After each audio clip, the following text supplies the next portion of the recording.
बन गई पागल मीराबाई इस दौलत को पाने के लिए। सोचो मैं पागल सी बन गई, लोग मुझको पागल कहने लगे क्यों? इसी दौलत को पाने के लिए। वो दौलत है क्या? राम है या नाम है? तो आगे कहते हैं क्या है कि पति छोड़ा, परिवार भी छोड़ा, नाम की महिमा गाई, भजन राम नाम सुखदाई। नाम उससे भी ऊंची चीज है। यहाँ तक महात्माओं ने लिखा है कि राम न सकहीं नाम गुण गाई। राम भी नाम के गुण को नहीं गा सकते। राम ने एक को तारा, नाम ने अनंत को। अनंत दूर हैं। तो सोचिए जरा, ऐ प्रेमी भाई बहनों, आपने कहा कि नौधा भक्ति के बारे में जरा कहें इशारे में, तो इशारे में थोड़ा सा सुन लें। राम कह रहे हैं, वो राम कौन है? कोई भी है, कैसे हैं आप नहीं जान सकते हो। सीधे राम तारक मंत्र लिखा है कि राम रमेति रमे रामे मनोरमे, सहस्त्र नाम तातुल्यम राम नाम वर्तते।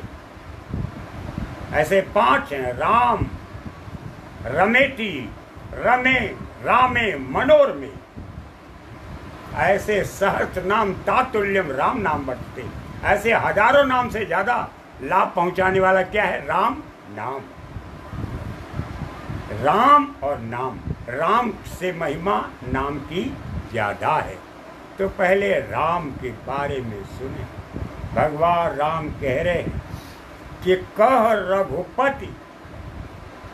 रघुपति कौन है? ये सारा इंसानी समुदाय, ये सारा मानव समाज, ये जितने भी कुल कुटुंबी हैं, सब एक ही वंशज हैं और उनको कहते हैं रघु। ये सब रघु के वंशज हैं। और इस रघु के वंशज में रघुकुल शिरोमणि कौन है? रघुकुल शिरोमणि सतपुरुष जी महाराज कहलाते हैं। और रघुराई और रघुपत और रघु रौदार्यम की महानता केवल अनामी महाप्रभु में है। इनके अलावा कोई दूसरा नहीं है। तो आप ये गंभीर विषय है, एक विषय ले। तो भगवान राम कह रहे हैं कि कह रघुपति सुन भामिनी बाता, मानव एक भगति कर नाता। ऐ भामिनी, भामिनी माने बहन, मेरी बात को सुनो। मैं एक ही रिश्ते को कबूल करता हूँ, वो है भक्ति।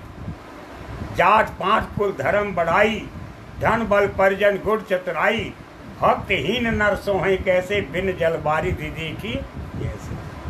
जितने भी रिश्ते हैं वो मेरी नज़र में ऐसे हैं जैसे जल के अभाव में बादल। हमारी फसल सूख रही, अन्न ही काश्तकारों के प्राण है, और सूखे बादल हमको तृप्त कैसे कर सकते हैं? ऐसे ही तमाम क्रियाएं जगत की वो भक्ति से ही व्यर्थ है। और वो भक्ति कहाँ से मिलेगी? कि तात भगति अनुपम सुख मूला, मिले ही जो संत हो अनुकूला। अगर संत अनुकूल हो जाएं तो वो भक्ति हमको मिलेगी, बाकी किसी भी जगह वो चीज़ मिलने वाली। इसीलिए कहते हैं कि नौधा भक्ति कहूँ तो ही पाही, सावधान सुन धर्म मन माही। सावधान होकर के सुनो, मैं नौधा भक्ति कहता हूँ, और इनको अपने अंतर में उतारो। अगर अंतर में उतारोगे तो आत्मा का कल्याण निहित है, नहीं तो आप जाने आपका काम जाने। भक्ति की अगर शुरुआत करनी है तो प्रथम भगति संतन कर संगा। पहली भक्ति ये संत कह रहे हैं और न जोड़ दे रहे हैं, संतन कर संगा। संत टॉप है, संत बोध, संत ज्ञान, संत की सीमा, संत की मर्यादा, संत आगम अपार है। लेकिन अगर वह न मिले तो उनसे जुड़े लोग मिल जाएं। प्रथम भगति संतन कर। अगर वो मिल जाएंगे तो हमको भगवान के बारे में, खुदा गॉड के बारे में, ईश्वर के बारे में, रब के बारे में, ओंकार पुरुष के बारे में, निरंकार पुरुष के बारे में, और तमाम शक्तियाँ हैं ऊपर, उनके बारे में वो सही और सच्चा ज्ञान बताएंगे। यही गुरु अर्जुन देव जी महाराज ने लिखा है कि पाठ पढ़ियो और वेद विचारियो, नेवली भुअंगम साधे, पंच जना शिव सगुन छूट किए अधिक अहंग बुद्ध बाधे, प्यारे इन विधि मिलन न जाई, किए कर्म अनेका, हार पर्यो स्वामी के द्वारे दीजिए बुद्धि विवेका। मैंने बहुत कुछ किया, पाठ पढ़ा, वेद विचारा, ये किया वो किया, लेकिन कहीं कुछ नहीं होता। हार पर्यो, हार करके मैं स्वामी के दरवाजे पर आया कि दीजिए बुद्धि विवेका। हे मालिक, आप हमें बुद्धि दे और विवेक दे। बुद्धि और विवेक कहाँ मिलता है?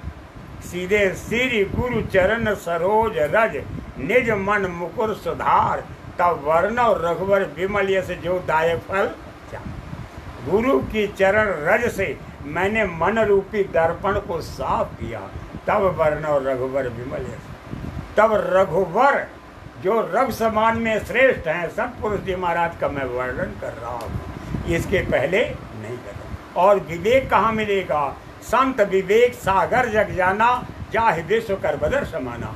संतों को विवेक का सागर समझो।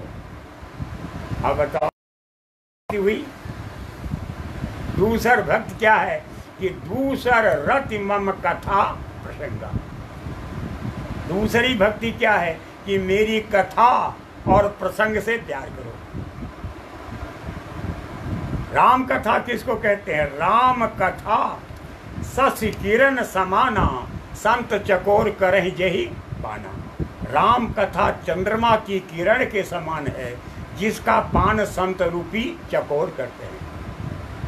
जिसने पान किया है वही तो आपको पान करा सकता है। जिसको उसके सुख स्वाद की खबर नहीं है तो आपको खिलाएगा कैसे? सोचने की बात तो ये है। वो है कथा, वो कथा है।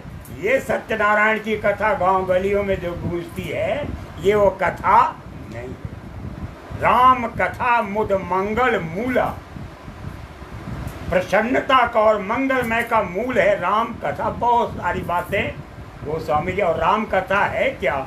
ये सिर आप देख रहे हो, दोनों कानों के मध्य भाग में जहाँ बच्चे पैदा होते हैं गोला गड्ढा, और यही जो आवाज सुनाई दे ऊपर से आने वाली, वही है राम कथा। और कहते हैं क्या? प्रसंग किसको कहते हैं? सतगुरु हमसु रीझ कर कहा एक प्रसंग, वर्षा बादल प्रेम का भीज गया सब अंग। प्रसंग केवल सतगुरु के मध्य सबसे ऊंचा होता है। जैसे प्रसंग गुरु शिष्य, माता पिता, पिता पुत्र, सास बहू, ये प्रसंग कहते हैं। भाई दोनों के बीच प्रसंग, यानी कोई गोपनीय चर्चा चल रही है और उस गोपनीय चर्चा का देखिए लाभ क्या मिलता है। ऐसे सबसे ऊंचा प्रसंग, और प्रसंग की श्रेणी सतगुरु का अपने शिष्य से होता है। हमसो रीझ कर, यानी हम पर प्रसन्न होकर के एक प्रसंग कहा, वो प्रसंग गुप्त रखा गया है। और उसका नतीजा क्या हुआ कि वर्षा बादल प्रेम काया, भीज गया सब अंग। प्रेम का बादल बरसात करता है और सारे अंग भीग जाते। भीजे तन मन सारी हो। वह आवाज जब आने लगती है निरंतर, दाबो दाब स्वामी महाराज ने कहा आवाज आ रही है, तो वही है दूसरी भक्ति। और तीसरी भक्ति क्या है कि गुरु पद पंकज सेवा, तीसरी भक्ति अमान। गुरु के कमलवत चरणों की सेवा अमान होकर के करो। और यहाँ सारे लोग मान बढ़ाई चाहते हैं, सब मान के भूखे, सारी दुनिया, सारे लोग मान के मुझको मान चाहिए। कैसे होगा? अमान होकर के सेवा करो, मान रहित होकर के सेवा करो। ये है तीसरी भक्ति। और चौथी भगत मम गुण गण करहि कपट तज गान। चौथी भक्ति क्या है कि मेरे गुण के समूह का गायन भाव के साथ है। और तमाम तरह के काम को, इच्छाओं को त्याग करके करह कपट तज गान, और कपट न करके कि मुझको नोट लेनी है, मुझको सीधा लेना है और कपड़ा लेना है, और तमाम तरह की बख्शीशों को नज़र में रखते हुए या लंबी वो भूमिका, लंबा भाई इतना हमको चाहिए, तो वो भक्त नहीं है।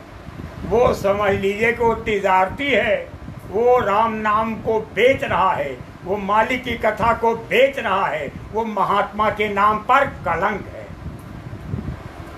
बड़े गौर के साथ सुनिए, महापुरुष अपनी आवश्यकता के लिए, गुरु अपनी जरूरत के लिए और अपनी प्यारी संगत से अगर कोई कुछ कह रहे हैं तो वो दान है। दान सबसे उत्तम, सर्वोत्तम दान है, इससे श्रेष्ठ और कुछ नहीं है। लेकिन ममता अगर मांग रहा है तो वो हो गई भीख। सतगुरु कभी भीख नहीं मांगता। जैसे पिता पुत्र का रिश्ता होता है, ऐसे सदगुरु का अपने भक्तों से रिश्ता होता है। तो ये है कि कपट त्याग करके अपने गुरु के गुण का गान करना, ये है शिष्य का धर्म। जब गुरु के गुण को देखोगे तब तो गाओगे, जब कोई गुण देखा ही नहीं तो क्या गाओगे। इसलिए सदगुरु कहते हैं कि पहले अपनी दिव्य दृष्टि को खोलो, दिव्य कान को खोलो, और अंतर में बैठ करके अंतर के पट को उतार करके जैसे जैसे पट उतरते जाएंगे गुरु के निर्मल स्वरूप का दर्शन होगा। और जब सबसे ऊपर जाओगे, आठवें अटारी मझारा देखा पुरुष नियारा, निराले पुरुष का दर्शन होगा। और उसके ऊपर जाओगे तो वहाँ अनामी महाप्रभु हैं, आदि हैं। और उनके ऊपर जाओगे तो सबकर परम प्रकाशक जोई, राम अनादि अवधपति सोई, जिनको कहा श्री सतगुरु मुख चंद्र ते सबद सुधा झरिला। जब आद्योपांत आप देखोगे तो संत कहलाओगे, और आप विमल यश का गान करोगे तो भक्त कहलाओगे। ये है चौथी भगत। और पांचवी भगत क्या कि मंत्र जाप मम दृढ़ विश्वासा, पंचम भजन सुवेद प्रकाशा। मंत्र का जाप करना लिखा है मानस में गोस्वामी जी ने कि महामंत्र जो जपत महेशु। कौन सा महामंत्र जपते थे, इसका ज्ञान किसी को नहीं दिया, किसी को नहीं दिया कि कौन सा महामंत्र जपते थे। तो वो सबसे बड़ा महामंत्र ये है कि वो जो ऊपर से लेकर के नीचे तक देवता बैठे हुए हैं, उन देवताओं का भेद सदगुरु के अलावा कोई दूसरा नहीं दे सकता। और दूसरा अगर देता है तो दायरे में रह करके, मर्यादा में रह करके आप भेद बता सकते हैं, लेकिन विश्लेषण करने की हैसियत आपकी नहीं है तो नहीं। वो है मंत्र जाप मम दृढ़ विश्वासा, यानी मुझ में दृढ़ विश्वास करें। ये नहीं कि आज जरा बात बिगड़ गई तो उनके पास पहुंच गए, वहाँ बात बिगड़ी तो वहाँ पहुंच गए, और वहाँ बात बिगड़ी तो वहाँ पहुंच गए। दृढ़ विश्वास करना होगा श्री सद्गुरु के चरण कमलों में। खट दम शील विरत बहुकर्मा, निरत निरंतर सज्जन धर्मा। छठवीं भक्ति क्या है, इंद्रियों का दमन करो और अपने अंदर शील लाओ। शील का मतलब होता है विनम्रता। निरंजन भगवान से ज़्यादा विनम्र और किसी को नहीं बताया गया है। यद्यपि वो दुष्ट हैं, और ये दुष्ट कहने के पीछे बहुत बड़ा कारण है, यानी इतने प्यार के साथ बोलते हैं, इतने मीठे शब्दों में और इतने चतुराई के साथ बोलते हैं कि आपका दिल छू लें, लेकिन भीतर से काट देते हैं। आपको ये निज महल छोड़ करके जाने की इजाज़त नहीं देंगे, जाने नहीं देंगे। अगर जाना हो तो सिर पे चढ़ के जाओ। उनको कहते हैं निरंजन। अतिकाय परबल अति भयंकर, महादारुण काल, महादारुण है। तो कहते हैं जब वो खुश हो जाते हैं तो शील का दान करते हैं। शील एक नन्हा सा उनका प्यारा बच्चा है, प्यारी शक्ति है। जब उसका दान कर देते हैं वो आपके अंतर में आकर के बैठ जाएगा, तो आपको बोलने डोलने का तौर तरीका बताता है। उसको कहते हैं शील। दूसरे मंडल से क्षमा मिलेगी, तीसरे मंडल से संतोष, शील, क्षमा, संतोष, विरह और विवेक चौथे मंडल से मिलता है। ये दांत मिलती है बख्शीश जब साधक पार करते हुए आगे बढ़ता है। तो खट, दम, शील, विरत, बहुकर्मा, बहुत सारे कर्मों से वैराग अपने अंदर आ जाता है। ये छठवीं भक्ति। और सातवीं भक्ति क्या है कि सप्तम सब मोहि मैं जग देखे और मोते अधिक संत कर लेके। सातवीं भक्ति क्या है कि सब में मुझको देखो और मुझसे ज़्यादा लेखा संतों का है, उनका स्थान मुझसे ज़्यादा है। यानी मालिक से भी ऊपर महिमा संतों की बताई गई है, सदगुरु की बताई गई है। ज़रा ये समझने की ज़रूरत है सदगुरु किसको कहते हैं। अगर बता दिया जाए तो कान खड़े हो जाएंगे, होश उड़ जाएंगे। अष्टम यथा लाभ संतोषा, सपने नहीं देखिए परदोषा। अष्टम आठवीं भक्ति क्या है कि जैसा लाभ मिल जाए उसी में संतोष करो। यहाँ अगर दरवाजे पर कोई आया है और बढ़िया सा 2 पेड़ा बना के दे दीजिए और खा लिया और ज़रा सा पूछे कि और चाहिए और लाऊं, अब कहें हो तो ले आओ, कोई बात नहीं। संतोष अगर होता तो ये नहीं रहने दीजिए माता जी, बहुत है, लेकिन संतोष नहीं है। अगर संतोष नहीं है तो बिन संतोष न काम न साही, और काम अच्छा सुख सपने हो नहीं। अगर आपके अंदर संतोष नहीं है तो इच्छाओं का दमन नहीं होगा, और इच्छाओं का दमन नहीं होगा तो सुख और शांति मिलने वाली। नवम सरल सब संचल ही ना, मम भरोसे ही हरख न दीना। नवी भक्ति क्या है? सबसे सरल है, ही में अपने अंतर में न हर्ष हो और न दीनता। जैसे कोई घर में कहना आज उनके बच्चे की शादी है तो उस दिन मारे हर्ष के सीना कितना फूला हुआ है, और तब तक उधर से खबर आ गई कि आपका बच्चा मर गया। कहने ओहो, जितना फूला था उतना पटक गया। ना हर्ष हो न दीनता, और सबसे सरल ढंग से मिलना, ये नवी भक्ति है। सीधे भगवान राम कह रहे हैं, गोस्वामी जी महाराज के मुँह से कहलवा रहे हैं कि नौमा जिनके एक होई, नारी पुरुष सचराचर कोई, सो अतिशय प्रिय भामिन मोरे, सकल प्रकार भक्ति दृढ़ तोरे। 9 में जिनके पास एक भी है मैं उससे प्यार करता हूँ। भामिन किसको कहते हैं कि सीधे सबरी को कहते हैं। कह रघुपत सुन भामिन बात, 9 जिनके एक हो, नार पुरुष एक भी अगर है तो मुझे अतिशय प्यारा है। इसको कहते हैं नवधा। आप अपने अंदर लाओ, आगे बढ़ो, अंदर में चलो चढ़ो और अपने महल में पहुंच जाओ, प्यारे प्रियतम का दर्शन कर लो। यही है नवधा भक्ति की पूर्णाहुति। और जब पूर्णाहुति हो जाएगी तब 4 चीज पूछा जाएगा, सालोक, सारूप्य, सामित्य और सायुज्य। आप क्या चाहते हो? उसके लोक में रहना चाहते हो या उसके रूप के समान बन के रहना चाहते हो? उसमें जुड़ना चाहते हो या उनके अगल बगल बैठना चाहते हो? तो ये भक्तों के विवेक पर निर्भर करता है कि वो जो मांग बैठते हैं, जो कह बैठते हैं, वही उनको मिल जाता है। और हमारे गोस्वामी जी ने साफ शब्दों में लिखा है, अब करुणा कर कीजे सोई, जन हित प्रभु चित क्षोभ न। जब ये उस समय कहलवा रहे हैं जब भरत गए थे वापस बुलाने के लिए राम को, और इधर जनक समझा रहे हैं और इधर जो है 1 से 1 वरिष्ठ बैठे हुए थे। तो भरत ने सीधे, गोस्वामी जी महाराज भरत के मुँह से कहलवा रहे हैं कि अब करुणा कर कीजिए सोई, जन हित प्रभु चित क्षोभ न। कोई भी बात कहने के पहले जरा सोच लीजिए कि किसी बात को हम कैसे कहें, और अगर कैसे कहेंगे तो उसका लाभ हमको पूरा मिलेगा।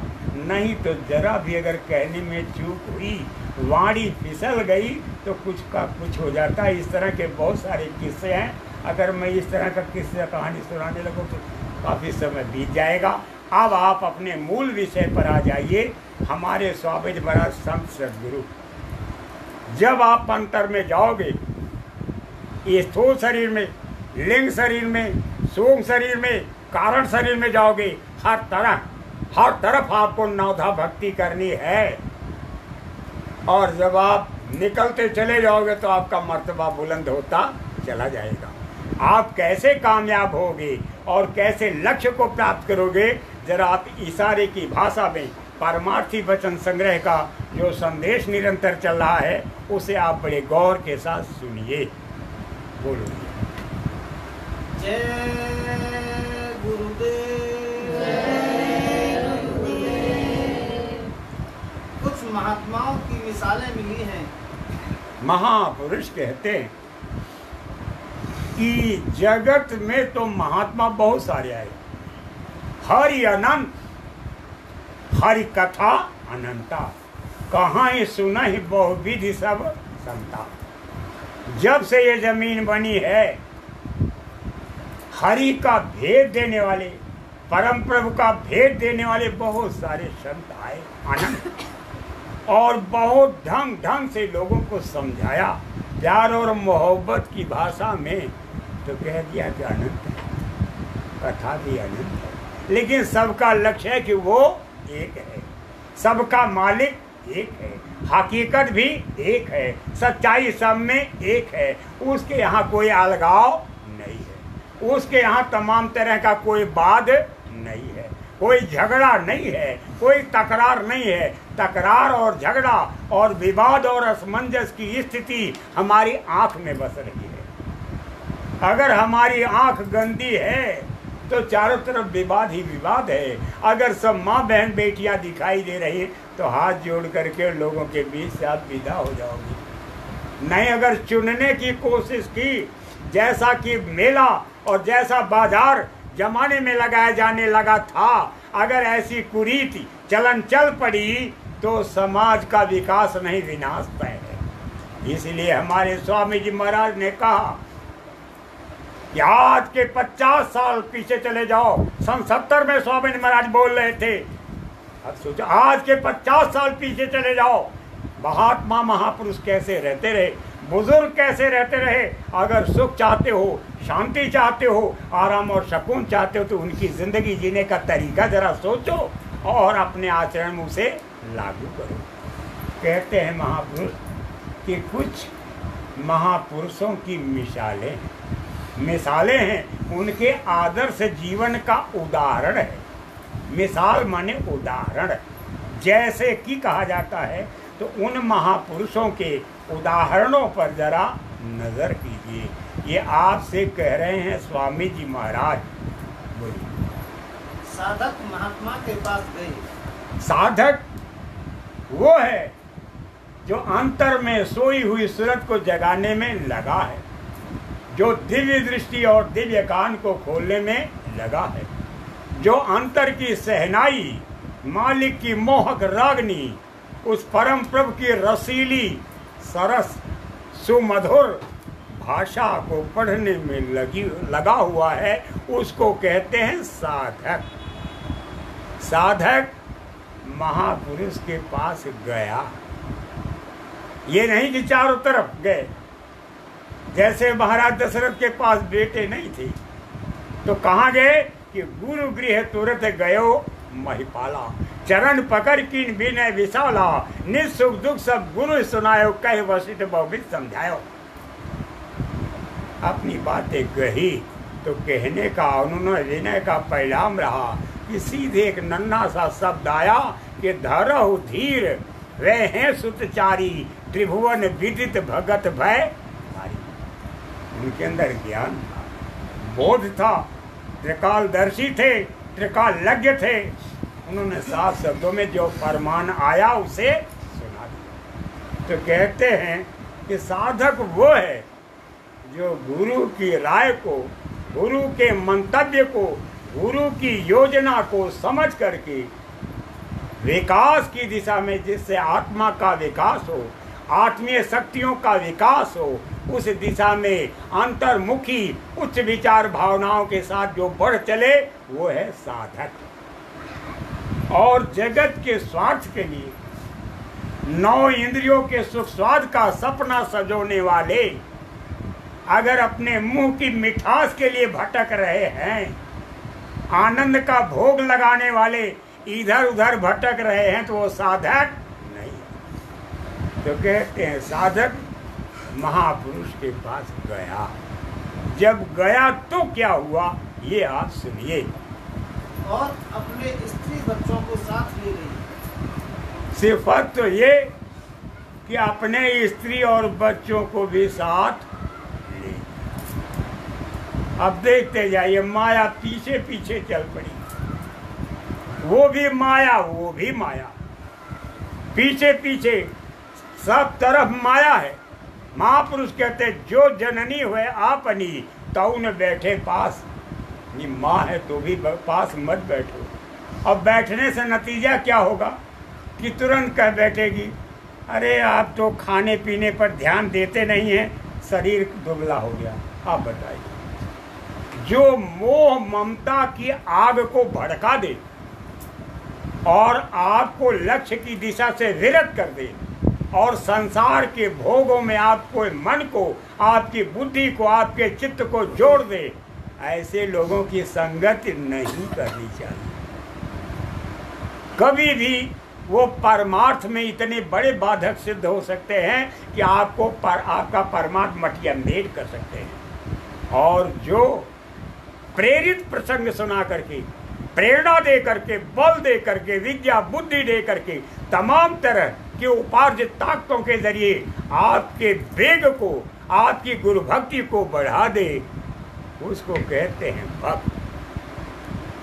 यही मीरा महारानी ने लिखा है कि बंदों चरण कमल हरिराई, जाकी कृपा पंगु गिर लांघे, आंधे को सर। मैं चरण कमल की वंदना करता। कहा और कोई प्यारा मुझको लगता, कहा श्री सतगुरु। और कहा उसके बाद तो जो मेरी प्रीति को बढ़ा दे वो प्यारे लगते हैं। ये सब सुनाने लगेंगे, बड़ा हो जाएगा। प्रेमी भाई बहनों, वो अपनी माँ और अपनी औरत के साथ जाता है, क्या होता है? कुछ दिन महात्मा की संगत में रहे। कुछ दिन महात्मा की संगत में भी रहे तो उनको भोजन भी चाहिए, बिछावन भी चाहिए और सुंदर कमरा भी चाहिए और व्यवस्था प्रबंध चाहिए। कहते हैं यहाँ लैट्रिन सही नहीं है, कहते हैं अंग्रेजी होती तो और शानदार होती। कहते हैं पानी का शॉर्टेज है, कहते हैं नहाने में मज़ा नहीं आया। तमाम तरह की अव्यवस्थाएं और किल्लतों का सामना करते हुए वो रहे। और ये मन हमेशा खुरापाती है। जैसे बंदर के साथ आप बाजार में चले जाओ तो सौदा लेने में कितनी परेशानी होगी ये आप समझ लो। ऐसे ही जगत के जीवों को लेकर के अगर आप सत्संग में पहुंच गए तो कभी उनकी कोई आवश्यकता, कभी कोई उनकी आवश्यकता, कभी उनकी कोई आवश्यकता जगती रहेगी और आपका दिल और दिमाग छिन्न भिन्न नित्य निरंतर होता रहेगा। कुछ दिन वहाँ रहे तो क्या हुआ? हाँ, सत्संग किया। सत्संग किया। सत्संग अंतरी नहीं, उनको क्या मालूम कि अंतर का सत्संग क्या, किसको कहते हैं और कैसे रूह चढ़ती है। सत्संग असली वो है जब आत्मा का विलास, आत्मा का मिलन शब्द से हो जाए तो सत्संग उसको कहते हैं। उसका तो ज्ञान नहीं। लेकिन स्वामी जी महाराज जब समय से आ गए तो छोटी मोटी इस तरह की इकाइयाँ थी तो सत्संग में आते थे, लोग सुनते थे। और उस समय समझ भी लोगों के अंदर ऊंची नहीं थी। जब समझ ऊंची नहीं थी तो इतना विशाल ज्ञान एकाएक शरबत बना करके पिलाया नहीं जा सकता। धीरे धीरे वो सत्संग सुनते रहे।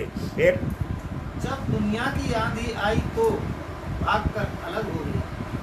कह संयोग से दुनिया की आंधी आई और जब दुनिया की आंधी आई तो भाग करके वो अलग हो गए, छिन्न भिन्न जय हिंद हो गए। भाई बहनों कहते हैं भाई हम तो गए लेकिन हमारी औरत के पेट में पीड़ा होता था, वो पीड़ा तो दूरी नहीं हुआ। तो कैसे माने महात्मा हो बताओ? तो पता नहीं क्या नाम वाम बताए तो मैंने किया, लेकिन जब हमारी औरत के पेट के पीड़े नहीं दूर हुआ तो करने से फायदा क्या हुआ? कहना हमारी माँ भी बहुत परेशान रहती थी, वहाँ टट्टी उट्टी करने का इंतज़ाम नहीं रहता था, बड़ी परेशानी रहती थी। वहाँ बेड जो है बड़ा ख़राब था और तखत पर कर दिया, मेरी रीढ़ की हड्डी जो है वो बहुत ख़राब हो गई और तकिया भी नहीं मिलता था। कहें कि वहाँ सत्संग में जाते थे और डंडा लेके खड़े रहते थे, देखो भाई छोड़ना मत, अगर छोड़ा तो समझ लिया। अरे भाई मालूम पड़ा कि ये तो मतलब थानेदार खड़े हुए हैं, अभी पीट पाट के हम हमारी अकल सही कर दे। कहे मज़ा नहीं आया कुछ। कहें तो क्या हुआ? कहें भाई देखिए अब हम चलेंगे ज़रा अयोध्या नहाने। अच्छा जाओ अयोध्या। कहें अयोध्या में तो वो मारी मारा है, ऐसी जेब कटौल हो रही थी, अरे इतना मिठाई महंगी थी, इतना कसम कस भाई ठीक नहीं, अयोध्या वाला ठीक नहीं मामला। कहें तो कहें चलिए प्रयाग चला जाए। कहें प्रयाग गए, कहें वहाँ तो अद्विचित कथा है, बिल्कुल गंगा जमुना किनारे इतनी टट्टी कर दी, हो मेरा सिर भन। कहने का मतलब कि वो जहाँ कहीं भी गए कुछ अच्छा दिखाई नहीं दिया, और जब नहीं दिखाई दिया तो मन अपने घाट पर आ गया। कहा तुम जहाँ के हो वहाँ आओ। तो जैसे बकरा और कसाई काट करके मांस बेच दे, ऐसे ही काल के घाट पर वापस आ गए। और काल ने ऐसी दुर्गत की कि धीरे से उनकी रूह को 84 में दे। प्रेमी भाई बहनों, ये परमार्थ का रास्ता है, ये शांतिपूर्ण शांतिप्रद एक ऐसा अनुबंध है, एक ऐसा समझौता है। अगर पूर्ण सद्गुरु मिल गए और सद्गुरु से सच्चा समझौता हो गया तो आपका लोक और परलोक मंगलमय होगा, वरना आप बचने वाले नहीं। सीधे कहते हैं कि चलती चकिया देख के दिया कबीरा रोए, और दुई पाटन के बीच में साबित बचा न कोई साबित नहीं बचा।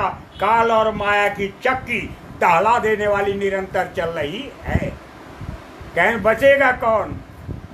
कहें दुई दाना जो कील से लग रहा कबहु न पीसा जाए। ये युग युग तक चलती रहे, लेकिन अगर कोई दाना कील के पास पहुंच गया तो वो कभी पीसा जाने वाला नहीं। तो कील क्या है? श्री सतगुरु। श्री सतगुरु कौन है? जिनका कभी विनाश नहीं होता। सतगुरु के अस्तित्व का विनाश नहीं होता है। सतगुरु कभी मिटते नहीं है। ये 5 तत्व का खोल, आया है सो जाएगा, राजा रंग फकीर, और एक सिंहासन चढ़ चला एक बांधा जात जंजीर। जो आए हैं सो जाएंगे, लेकिन श्री सतगुरु मुखचंद्र ये कभी मिटने वाला नहीं, कभी विनाश नहीं होता। साहब महात्मा कहते हैं, हम ना मर मर हैं संसारा, हमको मिला जियावन हरा। जिसने खुद संजीवनी पी है और आपको पिलाया है, उसका कभी विनाश नहीं होता। ऐ प्रेमी भाई बहनों, अगर श्री सद्गुरु मिल गए, उन पर जिन पर नाम गालिब है, नाम उतर चुका है, नाम के समुद्र में जो तैर रहे हैं, नाम के सागर में जो रमण कर रहे हैं, जो आनंदित हैं, जो पुलकित हैं, जो प्रसन्न हैं, जो बिना घाट के मग्न हैं, घाट नहीं निकलने का है, उसी में मस्त हैं, वो लोग भाग्यशाली हैं। बाकी आप जाने, आपका काम जाने। बोलिए। ऐसे साधक नहीं है तो निपट धोखेबाजी। महापुरुष कहते हैं, जो मन के घाट पर बैठ करके भोगों का भोग भोगने में और गुनावन करने में लगे हुए हैं, वो साधक नहीं, धोखेबाज हैं। धोखेबाज क्यों कहा? कि मन के फरेब में पड़ करके, मन की चालाकी और मन की फितरतों को मद्देनजर रखते हुए उन्होंने अपनी आत्मा को धोखा दिया। लिखा है, जो न तरे भवसागर नर समाज अस्पाई, सो कृत निंदक मंदमति आत्मा हन गति जाए। वो अपनी आत्मा को हन रहा है, काट रहा है, कसाई की तरह मार रहा है। आप पश्चाताप करोगे, रोगे, सिर धुन धुन करके विलाप करोगे, चीखोगे, चिल्लाओगे, कोई बचाने वाला दिखाई नहीं देगा। महापुरुष किसी को धोखेबाज नहीं कहते। अरे आओ आप जाओ, आओ जाओ, आओ जाओ। लेकिन आप धोखेबाजी किसके साथ कर रहे हो? अपनी आत्मा के साथ। अगर आप अपनी आत्मा पर मेहर नहीं कर सकते हो, आत्मा पर दया नहीं कर सकते हो, तो किस पर करोगे? आत्मा ही अपनी है, ये मन आपका अपना नहीं है। यहाँ इतने शौकीन हैं कि हमको जरा बता दीजिए कि मेरे भविष्य में क्या है। ऐसे एक ने मुझसे पूछ लिया कि जरा आप बताइए मेरा भविष्य क्या है। हमने कहा तो बड़ा दुखद है। कहें क्या हुआ? हमने कहा एक आपका कत्ल करना चाहता है। अब वो चिपक गए हमसे, माल पा जैसे जो है बिजली के करंट से चिपक गए हो। कहें बताइए कौन है, कौन हमको मारना चाहता? अब डर भी रहे हैं। हमने कहा भाई 2 ही अक्षर का नाम है उसका। अब वो लगे सोचने कि 2 अक्षर का नाम है, कौन है? उस गांव में है, उस गांव में है, उस गांव में है। कह अच्छा आप ही बता दीजिए। हमने कहा मन। कह हो ये कोई नई बात थोड़ी है, तो सबके तो हमने कहा मैं कोई नई बात थोड़ी कह रहा हूँ, ऐसे थोड़ी मूर्खतापूर्ण बात कह रहा हूँ। हाँ ये बात तो सही है, ये बात तो सही है, लेकिन काम वही करेंगे जो पूर्व से सोच रखा है। क्या वजह? जब सही है तो सही रास्ते पर क्यों नहीं चलते हो? और अपने मन की करोगे तो मन जो है कसाई की तरह आपको कटवा देगा। वो छोड़ने वाला, बख्शने वाला नहीं है। बड़े बड़े राजे महाराजे, बड़े बड़े जोगी और यति, बड़े बड़े तीर्थंकर और सन्यासी, बड़े बड़े अवतारी पुरुषों को जब काट दिया, आप क्या हो? आप क्या हो? मैं इशारे में कह रहा हूँ, फिर कभी इन सारे विषयों पर चर्चा होगी तो कहूँगा। बड़े गौर से सुनिए, बोलिए। महात्मा को भी धोखा देना चाहते हैं। ये क्या करते हैं? ये महात्मा को भी धोखा देना चाहते हैं। कहन महाराज जी, जब मैं बैठता हूँ तो पता नहीं क्या आकाश में झिलमिल झिलमिल होता है। क्या? अच्छा ठीक है, जाओ जाओ जाओ, चलो चलो। अब वो ऐसा पढ़ा रहे थे भाई, जिनके सारी सृष्टि जिनके हाथ में बैर के समान है, आप उनको क्या समझाओगे? कहन महाराज जी, गीत थोड़ा थोड़ा थोड़ा बाजा तो बजता, लेकिन समझ में नहीं आता। कहन लगे रहो लगे रहो, चलो। जैसे आपकी भाषा, जैसा आपका संदेश, वैसे आपको उत्तर मिला। सत्य का ज्ञान नहीं, और सत्य का ज्ञान नहीं तो झूठ बोलने के प्रपंच से आप बाज नहीं आए, तो आप महापुरुष को भी धोखा दोगे तो आपको मिलेगा क्या? और आप ऐसे से अगर कहोगे कि मैंने ये देखा, कहना हाँ हाँ तुम बहुत अच्छा देख रहे हो, बहुत अच्छे, बिल आगे चलो, और बस उसके बाद कुछ होने वाला है, मालूम कुछ नहीं है, बस आगे चलो, होने वाला है, चलने वाला है, ऐसे होगा बस। तो ऐसे कल्पना करने वाले भी अधिकांश हो गए। तो ऐसे में धोखा देने वालों की तादाद बढ़ती गई, और साधक भी साधक नहीं रहा, और वो महापुरुष को भी धोखा देने में लग गया।